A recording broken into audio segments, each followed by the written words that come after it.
Well, Desai is obviously happy with the Kevin Byard trade, but he's working on getting both Sidney Brown and Eli Ricks more snaps.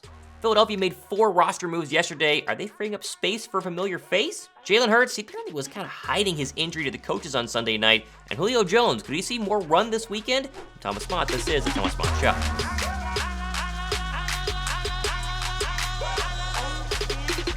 Well, unfortunately, the city of Philadelphia was placed right back into the waiting arms of Jalen Hurts following the Philadelphia Phillies completing their choke job against the Diamondbacks last night. Philadelphia has big stars on all 4 major sports, but it seems like Jalen Hurts is the only one in recent history to show up and actually perform his best in the biggest moment. It's a great run by the Phillies, but blowing a 3-2 lead, 2 games at home that you lost, here's hoping Philadelphia can kind of break this recent curse of Eagle teams getting almost all the way, but not being able to complete the job. I'm with outside DI Birds, who said on Twitter, "The beautiful morning to start talking about the Eagles and completely ignore what happened last night. How does that sound?" Sounds great to me. Let's talk about the Eagles. Now, we already talked about Kevin Byard coming home to Philadelphia yesterday. Also, thumbs up for Howie Roseman and making the Tennessee Titans change their Wikipedia page. This was actually what it said. They're a farm team for Philadelphia for a couple of minutes, and then Wikipedia changed it back. But the Eagles have a walkthrough practice this afternoon. My expectation is you're going to see Kevin Byard in an Eagles helmet actually practicing on my show tomorrow. Now, Eagles defensive coordinator Desai spoke to the media yesterday. He praised the Byard trade, but really he focused in on the 2 young secondary players who balled out on Sunday night, and Sidney Brown and Eli Ricks. Sean, how did Sidney Brown play the other night?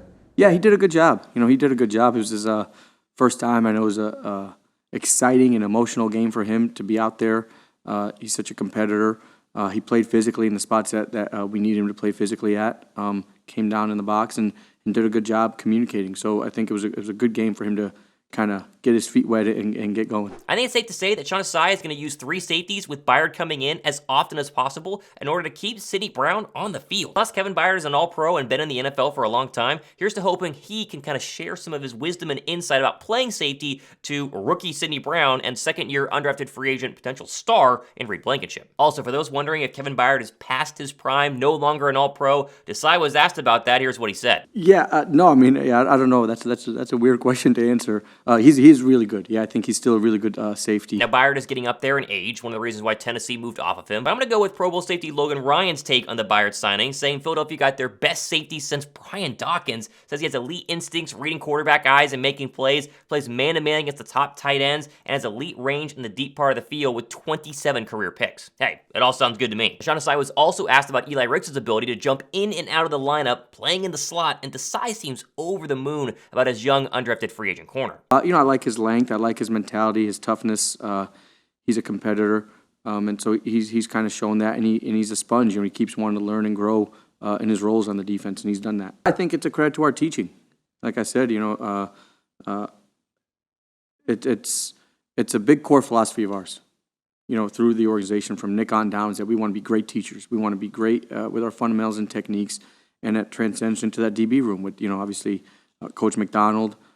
Coach Johnson, and then Coach Williams, when he's working with the nickels, is to be able to teach that. And we pride ourselves on that, and we've done a good job of it, and we got to continue to do a better job at it. Now, I know that Kevin Byard has played a lot in the slot. Sidney Brown historically has played in the slot as well. I think Eli Ricks, though, after what he did against Tyreek Hill, 14 snaps, the stats just pop off the screen right here. He deserves to be the full-time slot cornerback, or at least get a lot more run at the nickel cornerback spot. Here's to Desai seeing that, recognizing that, and getting Eli Ricks even more playing time, because when he's been in there, he's been absolutely fantastic. The Eagles did make some practice squad roster moves yesterday, including the releasing of Mario Goodrich, Taiwan McMullen, in exchange for defensive tackle Noah Ellis and linebacker Brandon Smith. And outside DI Bird summed it up best on Twitter by saying, "My guess is this is based on the potential availability of Reed Blakenship and Bradley Roby, as well as trading for Kevin Byard. Of course, as the improvement of players such as Eli Ricks, Mekhi Gardner factors into the equation as well, or Goodrich was simply released to make sure 31 was available for Byard Winky Face." Not really massive moves, but it shows that Howie Roseman continues to be fluid in his practice squad signings, making sure he has the right depth at the right places. They signed a bunch of cornerbacks last week. Now they get rid of them, bring in linebacker and defensive tackle following the Kevin Byard trade. Perhaps a bigger story in terms of the free agent market is what happened in Arizona yesterday when Jonathan Gannon released safety K'Von Wallace. Kind of an odd move, because K'Von Wallace had filled in for Budda Baker, played over 80% of the Cardinals' defensive snaps, and as we saw during training camp, he was great in Philadelphia until he was cut, but he was also really good in Arizona until he was cut. The Buda Baker is returning from IR, and so maybe they just wanted a roster spot. But now the question is, where does K'Von Wallace go, and could it be in Philadelphia? Eagles reporter Andre DeCiccio tweeted yesterday that, quote, "On K'Von Wallace, I'm told the Eagles have reached out." And while a reunion with the former Clemson draft pick would make a ton of sense based on the fact that Philadelphia has had injuries in the secondary all season long, I don't see Howie Roseman pulling the trigger. Plus, I think K'Von Wallace doesn't want to come and be a practice squad player. He wants to compete for a starting role. Again, he started for a lot of games the past couple of weeks with the Arizona Cardinals, and if he comes to Philadelphia, now with Kevin Byard, Sidney Brown playing well, Blakenship coming back from injury, and even Justin Evans returning from IR in a couple of weeks, he would be the, fourth safety on this roster? Fifth safety on this roster? If I'm K'Von Wallace, I'm trying to go somewhere where I'm the third safety, just one injury away from actually starting. Either way, I'm sure Howie would love him on the practice squad, but it's going to be up to K'Von Wallace because he was released and can sign with any football team. Now, Eagles offensive coordinator Brian Johnson, he met with the media yesterday, and a reporter asked if Jalen Hurts has been communicating with Johnson and the coaches about his injury or the perceived pain he was suffering in the Dolphins game. Listen to what he said. Does he communicate his health throughout the game, or do you guys sometimes have to monitor that on your own? Yeah, there's been occasions over the past 3 years where it's been both, and I think, as Jalen continues to grow and continue to develop as a player, we always talk about our communication has to be very seamless, and that's key to organizing the entire thing. Is everybody has to be on the same page. We have to be able to communicate and have conversations about what we're seeing out there on the field, and react accordingly to that. It sounds like Jalen's been mum on his injury and trying to kind of hide the fact that he's been in pain. We showed you guys all the videos of the fact that he's limping into the locker room or limping on the football field, grimacing a little bit here. And while coaches are not naive, I'm sure they see that. I bet they're asking Jalen what's wrong, and he's probably saying, "I'm fine, don't worry about it." I'm sure that's frustrating to the coaching staff and the medical staff, but it definitely rubs off on his teammates. How about Jordan Mailata yesterday saying, quote, "I effing love that guy. It inspires us to lock it up and firm it up in pass protection. I mean, that guy's a warrior. I love him. I love that man.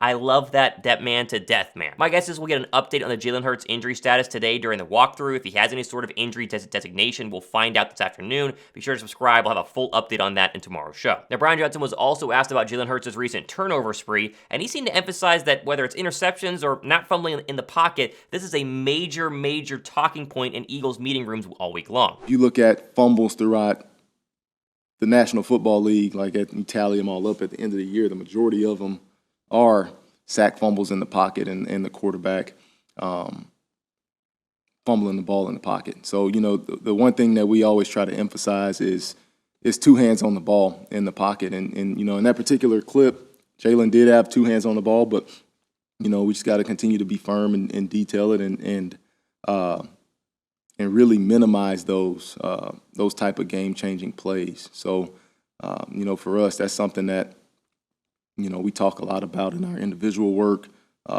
ball security, and, we just got to keep pressing it and keep pushing forward and keep trying to improve. I think a lot of these turnovers are Jalen Hurts trying to make the big play and holding onto the football just a little bit too long, because I'm sure he's watching film during the week and he's seeing plays that he's missing. There's plenty of footage of Devontae Smith running wide open, Goddard those early weeks being open, A.J. Brown, and he's trying to make plays like he did on 4th down and 3 to go ahead and blow the game wide open versus just checking it down to a running back, checking it down to a tight end, and living to play another down. And we got to remember, those scramble plays are what make Jalen Hurts. And holding on the football a little bit longer creates potential opportunities to make big plays down the field. But Jalen Hurts has got to find a happy medium where he doesn't just hold on to it and then fumble, but he holds on to it and makes plays, holds on to it and then throws it away, or, like we said, just checks it down. Either way, less turnovers, more 4th down and 3 scrambles to A.J. Brown, please. Can we have a turnover-free game on Sunday against the Washington Commanders? Either way, I do love this mic'd-up Jalen Hurts moment that the Eagles caught during the game on Sunday night with both A.J. Brown and Julio Jones. It shows the side of Jalen Hurts that we don't get in press conferences. Hey, when I see you running, swear to God, bro, I saw Julio Jones. I saw the number 11. I saw you driving your knees. Bro, you look so tall. That shit was weird. That shit was so crazy. Now, lastly, speaking of Julio Jones, he played about 16 to 18 snaps on Sunday night, only had 1 target, 1 catch, but Brian Johnson, when asked about it yesterday, was very pleased and seemingly he's going to have more for Julio on Sunday. Yeah, we obviously had a plan going in, and to get him around that number of snaps, and he did a great job of studying the plan, getting himself ready to go in a short amount of time. But he's a guy who is obviously a very, very talented player. He's a great person, and we're happy he's here. Now we'll talk about all of this and a whole lot more tonight during our Wednesday Link Live, 7 p.m. Eastern Time. If you've not joined us for a Wednesday Link, it's a bunch of fun. We're also taking more entries for our Kelly Green jersey giveaway happening Sunday afternoon when Philadelphia takes on the Washington Commanders. Don't be late. Hit the notification bell. That way you're notified whenever we go live, and don't miss it. I'm Thomas Mott. This has been The Thomas Mott Show.